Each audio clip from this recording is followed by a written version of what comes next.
My name is Philippa Webb, and together with Professor Glyda Hernandez, I coordinated the book prize on behalf of the ESIL board. We received nominations from leading publishers around the world, and our eminent jury considered a wide range of ambitious and fascinating books. By unanimous decision, as announced at the annual general meeting, the prize is awarded to Dr. Daniel Peat for his monograph, Comparative Reasoning in International Courts and Tribunals, published by Cambridge University Press. And we are delighted to hold this virtual event in which Daniel and all the members of the jury will discuss his book. So a few points to note as we begin. This session is being recorded and will be posted later and on the Society's YouTube channel. Please keep your microphones muted and your videos off. We want the videos and microphones to be focused on the jury members and Daniel. We will have time for audience questions at the end, and we very much welcome them. Please send your questions through private chat to Glyda Hernandez through the chat function. Please don't send them to everyone. And during the event, Glyda and I and the chair will be selecting questions for the end. Please add your name and your affiliation to your question so we can recognize you. And it is now my great pleasure to give the floor to jury member and the chair of this event, Professor Erika de Wet of the University of Graz. Thank you, Erika. Thank you so much, Philippa. Dear colleagues, dear members of the ESIL community, it gives me great pleasure to chair the session today, and it was an honor for me to serve on the jury with Professors Christian Walter and Matthias Forteau. They are probably both known to you. Professor Walter is Professor of International Law and Public Law at the University of Munich, where he's currently also serving as Dean. Very distinguished scholar in the areas of both public law and international law, and a member of various prestigious academic bodies such as the Bavarian Academy of Sciences and Humanities, and of the Review Board for Law of the German Research Foundation.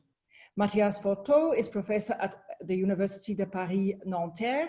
He's also former member of the United Nations International Law Commission and former Secretary General of the French Society of International Law, and a very regular counsel and advocate in proceedings before the International Court of Justice. And of course, today's most important person is Dr. Daniel Peat, who was educated at the Graduate Institute in Geneva and the London School of Economics. He was thereafter also awarded a PhD in law from the University of Cambridge, where he was a member of the Gonville and Caius College.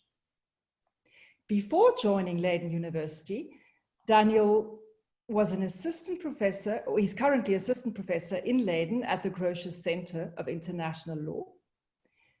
And he worked at the International Court of Justice as an associate legal officer for President Yusuf. Okay, now, in awarding the 2020 ESIL Book Prize, the jury read a wide range, 13 in total, of books covering various topics and published in 2019 and submitted for consideration by leading international law publishers. Now, the jury regrets that while books can be submitted to the ESIL Book Prize in any European language, only books in English were submitted. Wonderful books, but it would have been, of course, wonderful if they had also been books in other languages. And we did pay close attention to the criteria of multilingualism with regard to the bibliographical sources of the books. We favored monographs above textbooks and books that showed a strong command also of general international law.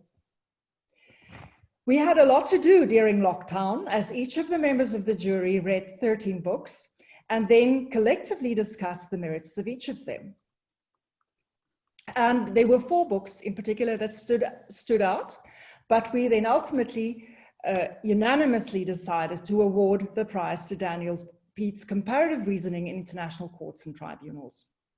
And the book examines the practice of 5 international courts and tribunals: ICJ, WTO, investment arbitration, European Court of Human Rights, and the ICTY, to demonstrate that domestic law is invoked to to interpret international law in a way that is not necessarily foreseen by the existing rules of interpretation. And Daniel Peat's book's main virtue, in our view, was that it draws new conclusions which are discovered behind the well-known general issues. So it's a well-known topic, but from a very creative perspective. Practical examples used are of great relevance, although at times we felt that the methodology that was followed, in particular in selecting some of the examples in these areas that I mentioned, could have been more clearly presented. Also, the book is concise, a real quality these days. It was concise and accessible, yet very substantial, innovative, and highly stimulating. It is of great interest not only for law and practice of international adjudication, but also for the theory of the sources of international law. As such, it will provide any international lawyer with new insights and perspectives on core issues of general international law, and will no doubt pave the way to future researchers in the field. Now, just before we turn to Daniel to give him the floor, I would like to remind the audience that they may ask questions through private chat to Glider and Philippa as well, or to Glider and Philippa, is my understanding. Now, the first question, Daniel, you'll now have a few minutes to introduce your book to us, and in doing so, please also explain to us how you came to write about this topic. You know, what motivated you, and how did you decide to narrow down the process of researching and writing in the manner that you did? Thank you. The floor is yours. Thank you very much, Erica. Thank you for the kind words, and thank you for everyone turning up and participating in the event today. The project initially started out as a project not at all on comparative law or indeed on interpretation. It started out as a project on looking if there was a rule of objective liability for what are called ultra-hazardous activities. And that's something that has been talked about from the mid-1970s. And so part of my background research in embarking on this project was to think about general principles as a source of law within the meaning of Article 38 of the ICJ statute. And as I think many of us know, one of the ideas of general principles, one of the conceptions of what they are as a source of law, is that they exist in foro domestico, within domestic systems. So principles like, for example, res judicata. And so I went away and I started looking at the practice of international courts and tribunals to see, actually, is domestic law, is comparative law used as a way of substantiating the existence of a general principle? And the more I read of the jurisprudence of various courts and tribunals, the more I realized actually comparative law wasn't used in this way. It wasn't used in the way that I'd kind of been pre-programmed to think that it might be. Instead, it was used in a way that wasn't directly related to general principles. It wasn't invoked to establish the existence of a general principle, but rather it was used to interpret extant legal norms. So treaty norms, principally treaty norms, but also unilateral declarations of states, etc. And I thought this was a particularly interesting problem, and one that actually deserved my full attention as opposed to writing about ultra-hazardous activities. And this was mainly because it challenged two, I think, relatively widely held conceptions of the interaction between domestic and international law on the one hand, and how we should think about interpretation on the other hand. So in my, I think, relatively traditional legal education, I was taught that domestic law and international law interact in a relatively definite number of ways. So domestic law practice of domestic courts can constitute state practice that can form custom, for example. They might reflect a general principle if that general principle is sufficiently widely recognized, or an international rule could include a kind of renvoi to the domestic law. So nationality for the purposes of diplomatic protection is the clear example.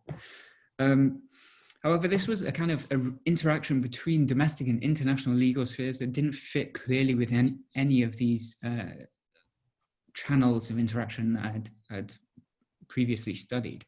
And so I thought, in that respect, it's interesting to dig down a bit more into this practice and see how this challenges maybe our idea of both the interaction, but also the sources of domestic law. And maybe that's something we can talk about later.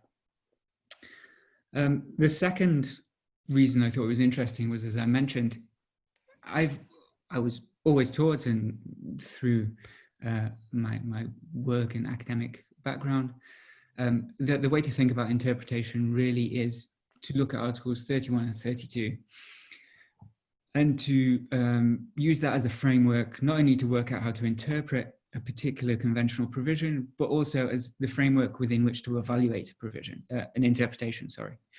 So we can think about whether an interpretation is good or bad, maybe, by looking at the provisions of the Vienna Convention. And that will maybe not tell us whether it's a good or bad interpretation in that context, but they'll stake out the broad parameters of what's an acceptable interpretation for international lawyers. And I thought comparative reasoning doesn't really fit within this, because a lot of the practice that I went away and looked at isn't justified by the court or tribunal in terms of Article 31 or 32 of the Vienna Convention. But also, I don't think on the whole it really fits within that framework. So we all know Article 32 is non-exhaustive, so theoretically you might have recourse to comparative law as a subsidiary means of interpretation if the general rule in Article 31.1 isn't conclusive. But often the courts and tribunals that I looked at didn't really use comparative law as a subsidiary means of interpretation. They used it as often a primary means of interpretation. So it was these two elements, the interaction between international and domestic law and questioning the centrality of Articles 31 and 32 that really made me interested in this topic and made me want to research it more. So as you said, Erica, the book looks at the practice of 5 international courts and tribunals, the ICJ, panels in the appellate body of the WTO, international investment tribunals, the European Court of Human Rights, and the ICTY, and looks at how they've used comparative law and the kind of issues and problems that the practice raises. And as I say in the conclusion, it's hard to draw any kind of general lessons from this kind of comparative survey, but I try to identify a few common threads that run through the practice that I look at. Good. Thank you so much, Daniel, for that introduction that gave us all a lot of food for thought. And I now turn the virtual floor to Matthias Forto. Thank you very much, Erica. And it's a real pleasure to be here today and to have this opportunity to discuss your very interesting book, Daniel. It's a real pleasure to be here for this discussion. So I have a first question, which is as follows. Your book's project is to approach comparative reasoning as an issue of treaty interpretation. But in fact, it seems to me that comparative reasoning goes beyond that. Since in the practice of court and tribunals today, comparative reasoning is also resorted to as a source of law. To take just one example, in the decision from the European Court of Human Rights of March 2018, Mike Lehman versus Switzerland, the court made the distinction in the outline of the judgment between the facts, domestic law, international law, comparative law, and then the EU law. So my question is as follows. Does it mean that comparative reasoning is a source of law as such? or is it something different from the usual sources of law, like customary international law, general principles of law, or subsequent practice of or agreement under Article 31 of the Convention on the Law of Treaties? And in particular, does comparative reasoning provide with a more flexible tool than the well-established sources of international law? And we can have the opposite question.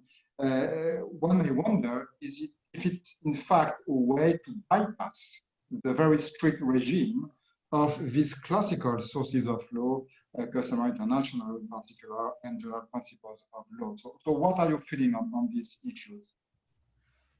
Yeah, thank you very much for the question, Matthias. I think it's it's really fascinating. It gets to the heart of the issues that are raised in the book. The case that you mentioned, Knight-Liedman versus Switzerland, is, I think, perhaps not a good case insofar as I don't think it's representative of the practice of the European Court of Human Rights. And that's because it's one of the few cases where the European Court actually says we're looking at the law of domestic states in order to work out whether there's a rule of custom that would then be applicable by Article 31(3)(c). And I think a lot of the vast majority of the practice of the European Court of Human Rights, when it invokes comparative law, it doesn't use it as a way of establishing custom.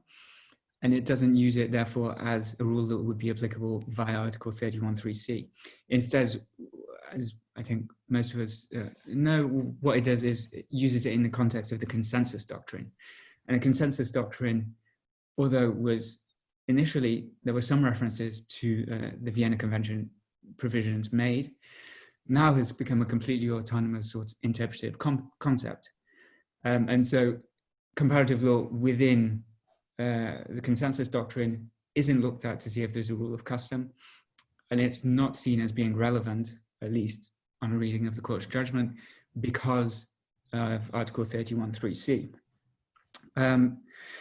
So yeah, that leads me to kind of the second question, which is, I mean, is this a source of law? And that's, I think, a really difficult question to answer, because it makes us think about what is a source of law. I think clearly it isn't a source of law if we're talking about Article 38 of the ICJ statute. What I focused on in the book is the practice of courts and tribunals when they are interpreting extant conventional norms or unilateral declarations that have legal effect, so optional clause declarations, for example. So how I see that is, it's not the comparative law, the comparative reasoning that gives legal normativity, legal bindingness to the particular rule that's being interpreted and applied. Rather, is used as a way of substantiating what that particular rule requires. Now there, I think that raises a whole set of questions, which is, is it not just an overly formalistic way of thinking about sources of law if we just think about them in terms of Article 38 of the ICJ statute? Because a lot of the practice of the European Court of Human Rights, but also the other courts and tribunals that I look at, relates to the interpretation of what I call standards, so very vague treaty norms such as fairness, necessity, etc., that in themselves don't really tell the adjudicator what to do. There's no guidance given. And so comparative law there is really used to bring in and give some body, some substance to the legal norm. I don't go in the book to say whether or not that it constitutes a source of law, but I think it would be an open question, and I think it would probably be an overly formalistic point of view to take, to say simply because it doesn't fit within our framework of Article 38 that we reject it outright as being a source of law. Also, sorry, if I can add a little something to that. I think if we don't recognize it as a source of law, then to a certain extent, we're washing up our hands of the effect that it has. Because if we see it as being a source of law and substantiating these norms, then we're likely to take a more critical approach because we see the effect that it has in practice. And that's something, yeah, regarding kind of the comparative methodology that maybe we'll go on into later in the conversation. But yeah, thank you. Christian, would you like to follow up at this point? Yeah, thank you very much. And let me first of all use the opportunity to congratulate once again Daniel personally for the great achievement. And I'd like also to say that I really enjoyed reading the different passages on the different jurisdictions and how easily accessible you made the material you went through and the analysis you brought on that. The question which I want to ask is one that probably comes from my systematic German legal education background. I would be interested in having a kind of cross-cutting look at similarities, differences, which you can make out when comparing the 5 jurisdictions and their practice. For example, one idea that immediately came to my mind, that in the area of human rights, you quite often have identical norms in national constitutional law, freedom of religion, freedom of expression, and so on. Or with regard to the ICTY, you may find comparative criminal law provisions, which might make it easier to resort to comparative reasoning than in other areas. So did you come across such similarities or differences? And maybe are there also explanations why in which area this is done in that way or in another way? So I would like to somehow encourage you to enter into a comparative reasoning on comparative reasoning, if one may say so. Yes, yeah, thank you for the question.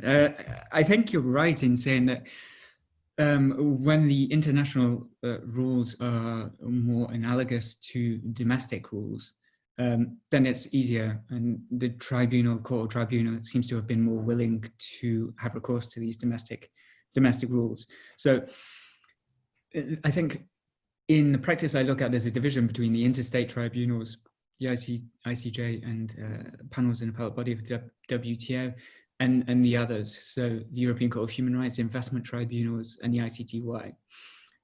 The latter are all clearly more analogous to certain kinds of domestic law, criminal law, as you said, public law, administrative law in the case of human rights, and investment law.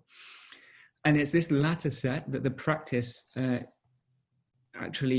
practice of these courts and tribunals has been to use domestic law not only in a subsidiary way, so actually use it sometimes as the primary means of interpretation.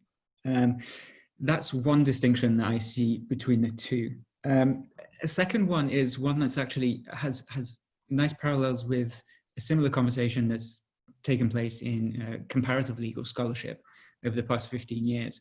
And that's the use of foreign law by domestic courts, and especially domestic supreme courts.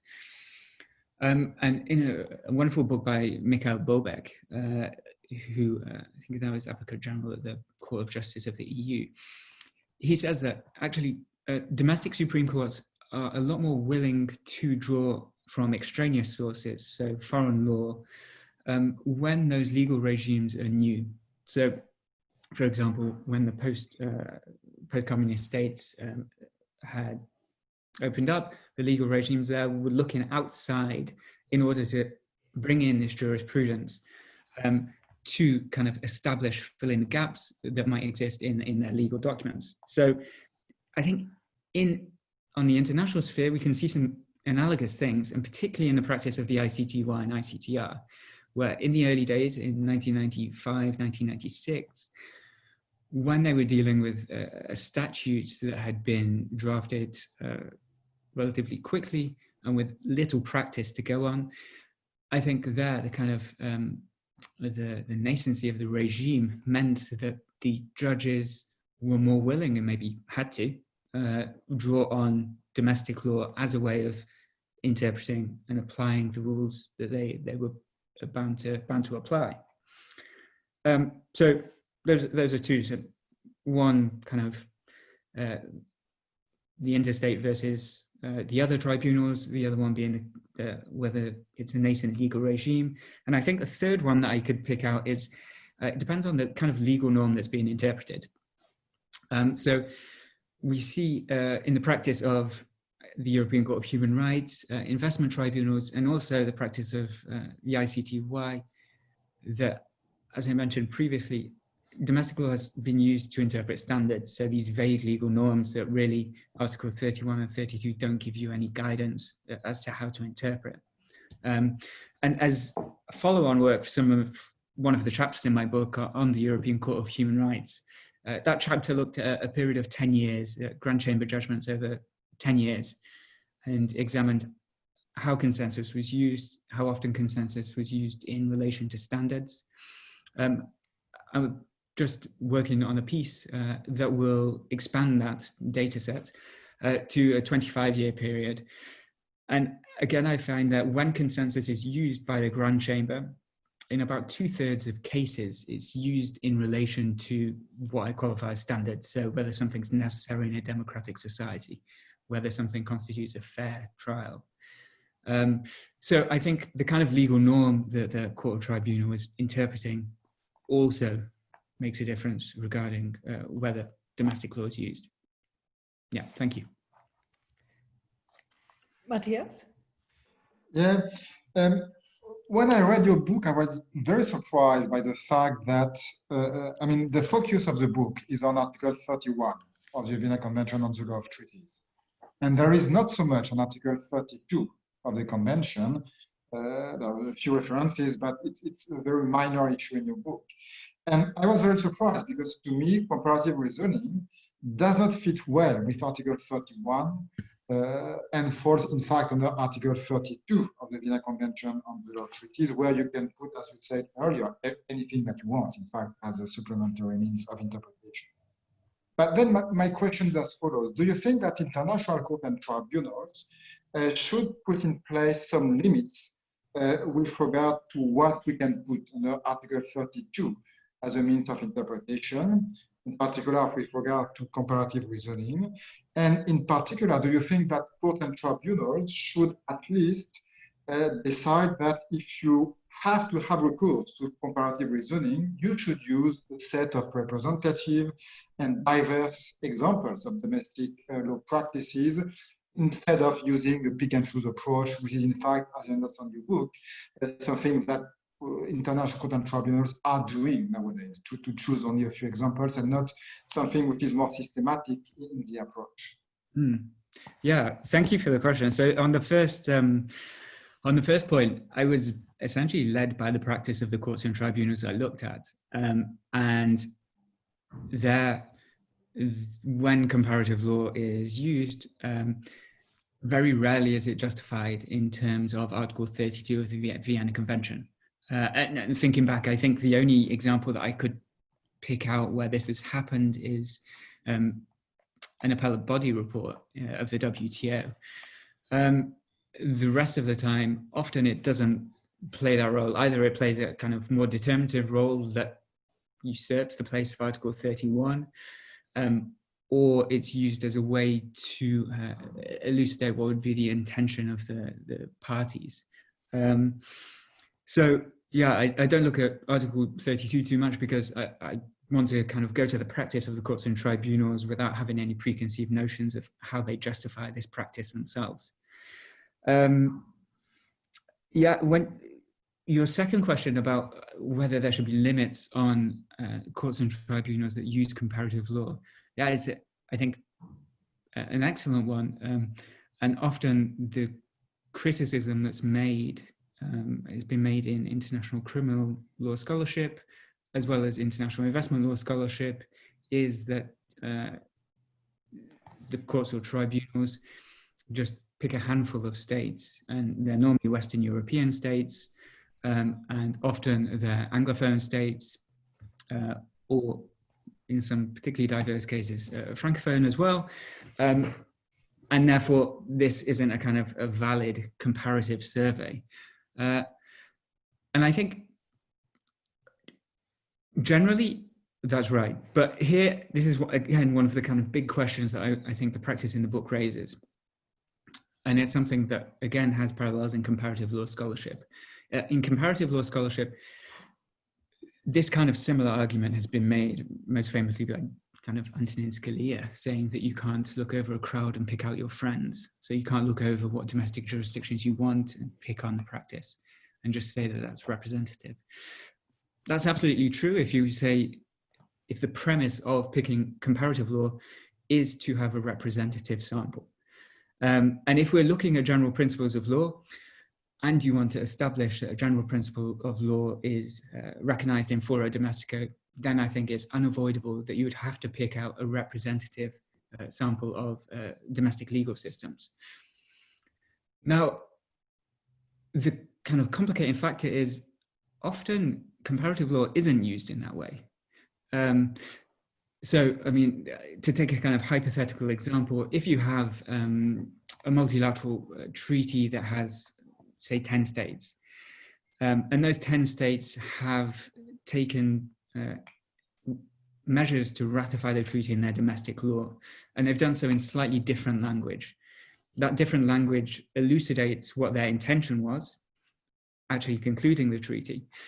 And so a court or tribunal applying that convention might find it probative to go away and look at what the practice of these particular domestic courts was. Now, clearly, you don't need to go beyond the scope of these states in that case. A similar example is something that I looked at in the context of the ICTY, and that's where guilty pleas had been included in the rules of the ICTY. Guilty plea being an institution that's imported from common law systems. In that case, do we have to have a representative survey of common law systems that go beyond just common law to understand the practice?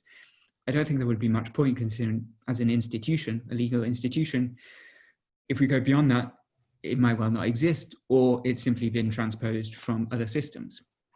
So, yeah, I think it's the question you raise is complex, and it depends on how the comparative law is being used in the particular circumstances of the case. That's something that, yeah, I don't think we can give a general answer to, but I think hopefully the kind of issues that are raised in the book help create better kind of more cause for reflection on what would be the appropriate methodology to adopt in any particular case. Yeah, thank you very much. Just before I give the floor to Christian again, it's more a comment that you can address while also answering Christian's next comment.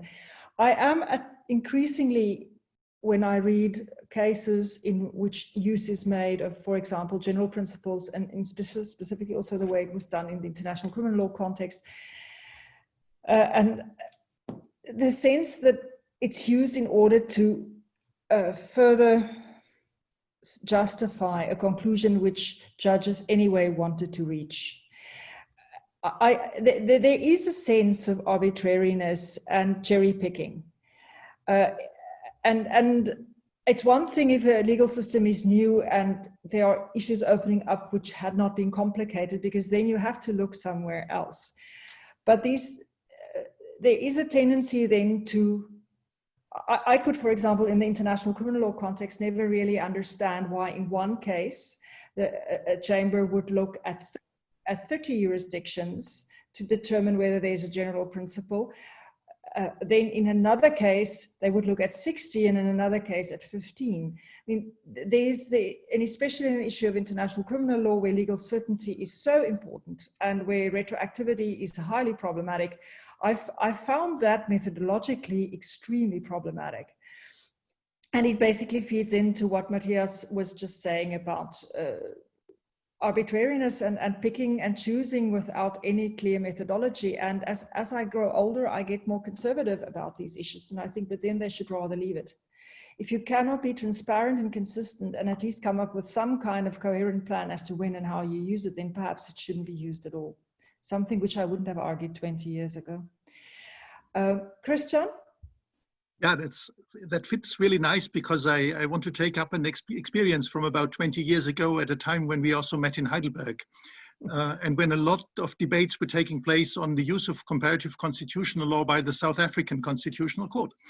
And there was one decision which I still remember, which went around looking at the USA, Canada, Israel, Trinidad and Tobago, New Zealand, and it was criticized as a kind of juridical cook's tour. It's a term that I really liked in the literature, and it's really a problem. But, and that's where my question now starts, or my remark starts, it's mostly a problem when you try to come to some kind of harmonized solution. So general principles, for example, or in the European context, and Daniel in his book, he basically focuses on that aspect of consensus theory, that for the European Court of Human Rights, you want to find a kind of authoritative interpretation of the term for all the member states. So it's a kind of harmonization effort that takes place. But you may have other areas, and probably not only if the jurisdiction is new, where you just seek inspiration. Maybe the question is new, bioethics, and you have other courts that have addressed it for the first time. And there, I think it might be fair to just use what's out there as a starting point for the argument. But what comes important then is to somehow contextualize what you find. And it's a really huge effort to bring in the political, cultural, historical context in which that foreign experience was created, either because the norm was then created or when the norm was applied. And so my question would be, if we try to establish, or maybe that's already going too far, if comparative reasoning is a method that's out there, are international lawyers really capable of providing for that analysis of context that would be necessary to really situate the argument you are taking from somewhere as against the decision you have to take now? Yeah, that's a really interesting question. If I could just respond to Erica's comment beforehand, I think absolutely. The reason that this is, I think, an interesting topic to look at is because it, it kind of sits at the intersection of the subjectivity of interpretation, which here is kind of really exposed, but I think in other walks of life still exists, even if it's justified in different ways. So that a question of the resources and capacity of international lawyers to be able to go away and do this, or to have research departments, research assistants to go away and do this. It brings in all of these kind of elements, as well as, of course, the fact that often the judges or arbitrators need to have reference to something in order to justify their decision, even if they've decided from day one that something is not fair treatment to an investor. They need to give reasons, they need to substantiate their decision with something. So I think this is an interesting subject because it kind of sits at the intersection of all these different issues, which are problematic and I think spill beyond the bounds of just this comparative reasoning practice. So that was my quick comment on Erica's comment.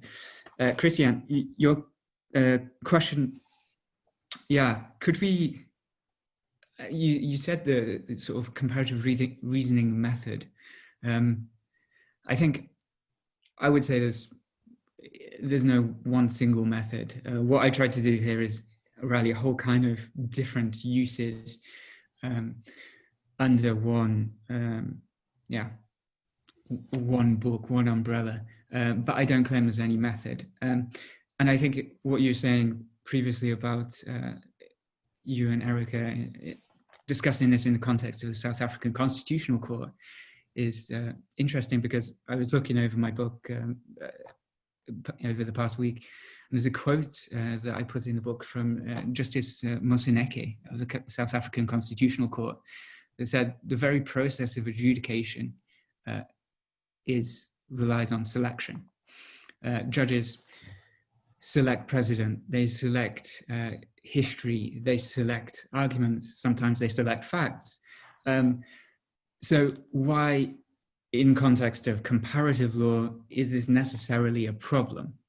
I think that, and that's something that actually has taken, is a more prevalent, accepted point of view in the comparative law scholarship as opposed to the international law scholarship. And I think that's because as international lawyers, we come to the idea of, as I said, we come to the practice with the preconceived notion that if comparative law is used, it's used in the context of general principles. And what I hope to do with the book is show that it's used in these different ways, and not necessarily a representative survey is always needed. What you said about the kind of contextualization that's necessary, I think that's particularly important in cases of, as you said, where the court or tribunal is taking inspiration from a legal system, which implies they're not looking at a vast number of legal systems if they're just taking inspiration from them. And I think this is, in international criminal law, for example, the different classifications of crimes need to be read in conjunction with, for example, the kind of penal sentences that would be imposed, because you might have a crime labeled as something lesser, but it has a more serious, a longer prison sentence.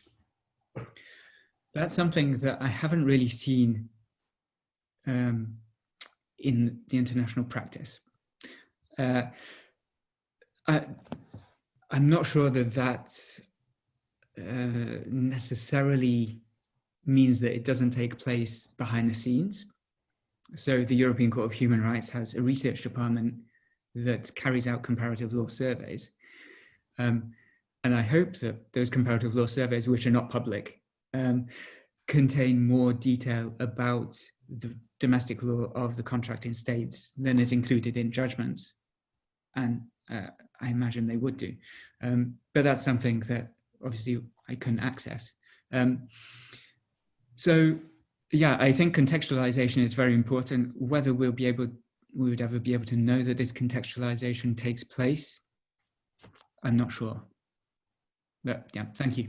Okay, well, we have a few minutes left before we have to turn the discussion to the chat. Matthias, do you still have something to add at this point? Yeah, just to follow up on this debate, because I think it's fascinating, because you say sometimes comparative reasoning and sometimes comparative law, and I wonder if it is exactly the same thing. And you know that comparative law, it's a specific field of expertise, and you need to have methodological tools, criteria, rules, etc. And I wonder, is it possible for international judges to be at the same time international judges with expertise in international law and an expertise in comparative law? And it is for the judges to do it, not for any research department, which has no legitimacy on its own. So I just want to have your impression and your feeling on this. Yeah, I use comparative reasoning and comparative law. You're right. I used comparative reasoning as the title of the book because it distinguishes it from comparative law scholarship. And I think that's useful, and also similar works in comparative law scholarship have used the same kind of terminology, because comparative law, kind of like international laws and general principles, as you said, presupposes a certain kind of methodology. And that's something that's clearly not evident in the practice of the courts and tribunals, nor do I think necessarily should it be applied. So comparative reasoning is the correct term in my view. And your second question, is it possible for international judges to be comparative lawyers in this kind of way? I think it's incredibly hard for them to do so alone. And I think the evolution of the practice of the European Court of Human Rights is interesting, because before the research division was established, and also interestingly, it's not actually clear when the research division of the European Court of Human Rights was established, but sometime in the early 2000s. Before that, there are pieces in Festschrifts and things like that written by judges that says, actually, what would happen is we would have an exchange of views, and we would just give the view of our own domestic system and then circulate that amongst the other judges, so that we had a relatively good idea of how the contracting states dealt with a particular problem. Now, this isn't a judge being a comparative lawyer in, I think, the sense you meant, but it shows that at least there's a way of collecting and collating this information, this data, in order to make it possible when there are just judges there. What is interesting in the practice of the European Court of Human Rights is we can see a big change in the number of jurisdictions that have been explicitly referred to. We see a change insofar as actually the court now, and since around the creation of the research division, specifies the number of jurisdictions that have actually been surveyed, even if it doesn't always specify the number of jurisdictions that it considers to be in consensus position. So yeah, I think it's possible for international judges to do some things, but clearly I don't think it's possible if you're talking about a kind of representative survey of the contacting states to the European Convention. That's something you need some external expertise. And I think it would be very useful and very interesting for us if we could actually look at these surveys that take place behind the doors, see how they're done, see methodologically whether they're sound, because I would expect those to be a lot closer to what we consider to be kind of comparative law scholarship than what we see in the judgments. Okay. Yeah. Now, just before we turn the floor to the audience, and then perhaps at the very end we can come back to our panelists if they have a last comment to make. I would just like to mention that I'm also personally struggling with how we bring the threads to, how we distinguish between comparative reasoning and establishing subsequent practice, because I think there the lines can cross as well. If there's the application of certain treaty principles, whether the European Convention and so forth, or any other treaty by states, through legislation or through the jurisprudence of their courts, which are state organs, you could also argue that that's a manifestation of subsequent practice, and that if you want to know what courts actually, how countries actually go about in implementing and applying their treaties, looking at reasoned opinions of other national courts, for example, would give you some idea. So if on the one hand we want to take subsequent practice in teaching application seriously, we need to do some sort of overview. But then that, once again, where do you look and how do you go about it and what do you with it? So it seems to me that there are different concepts and different mechanisms of applying the traditional sources somehow mixing together here. Yeah, I think I see them as kind of distinct concepts in the practice that I've looked at, and that's because the domestic law that's invoked by the courts and tribunals isn't domestic law that's enacted as an interpretation or application of a conventional obligation. So that's why I think it's interesting on why, yeah, I said that it normally wouldn't fall within our conception of Article 31. So, I mean, in Georg Nolte's work for the ILC on subsequent practice, he frames this as falling within the broad notion of subsequent practice. But this broad notion clearly isn't the kind of, I think, more widely accepted notion of subsequent practice being in the interpretation or application of a treaty and manifesting the acceptance of states parties to a particular position. Okay. Christian, would you like to add something at this point before we turn to the chat? Okay. No. Okay. Glider, are you with us with your chat questions? Shall we turn the... I am indeed. Thank you, Erica, for that. And I must say we've got 11 minutes left, but unfortunately this audience has been extremely gentle and perhaps even a bit timid, but I think we've all been enjoying this discussion tremendously. So let me, now that I've got my camera on and I'm speaking, invite audience members, please, to send over questions. And while we don't, I mean, I've been really enjoying this discussion, and I only had a question that was perhaps a bit offbeat because I didn't want to continue to delve into the points that have been addressed. But Daniel, how do we avoid, I mean, looking at this panel of jurists, myself, Philippa included, we are all scholars from the global north, by and large, speaking English, French, German, other dominant European languages. How do we avoid falling into the trap where the privileging of global north sources, the privileging of the classic continental Anglo-Saxon common law divide doesn't just become reproduced into the future? If we are to take comparative reasoning seriously, surely we must be considering more ecumenical approaches to which sources are privileged and how we go about thinking about this. I also say this only speaking European languages myself, and having myself written a textbook where I've received feedback that says you privilege far too much continental Europe and the English-speaking world. What can you do differently? You know, and so I guess it's a question for all of us international lawyers, isn't it? Yeah, absolutely. I think that's a great question. And I think it needs to start at in our legal education. I think really what you see is, and what kind of judges and arbitrators and assistants have told me in personal conversations is you go to whichever sources you feel most comfortable with.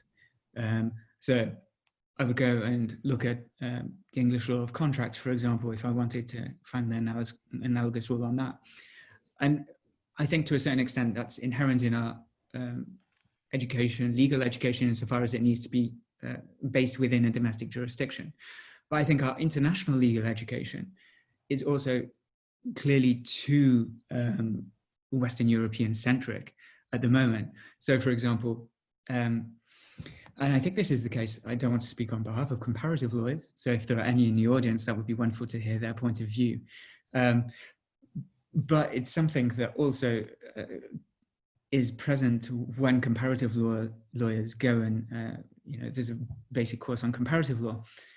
We're just not trained, we don't feel comfortable with going outside our bounds and looking at other jurisdictions with which we're not familiar.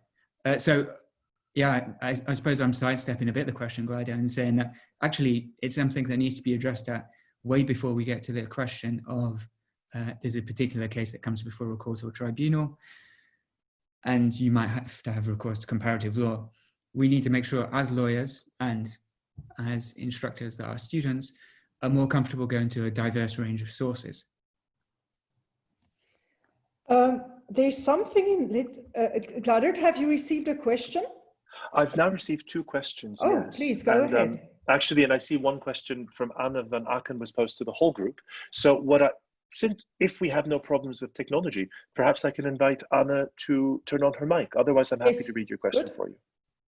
Anna? Hi, thank you. Thank you for this whole panel. This was super interesting. I hope you can hear me well because I don't have my mics on. So I was wondering, there's ever more those text analysis tools which allow us to really search for a big chunk of texts. And that has been put forward, for example, in how we identify customary international law, because we are able to look for much more practice out there. And would that be something, Daniel, you think would be useful for comparative reasoning as well? I mean, we are using it for treaty texts, we are using it for checking jurisprudence, but it might also be useful for that. And since I have the mic already, can I ask another question, which I was about to type in for Glyder? And that is looking at the investment law section. So with investment tribunals, it's interesting that they use it when it's supportive for their arguments they want to make.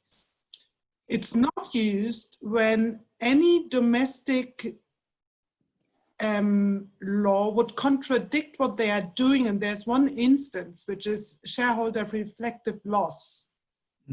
Contradicts all corporate law in the national jurisdictions, and they've done it anyway.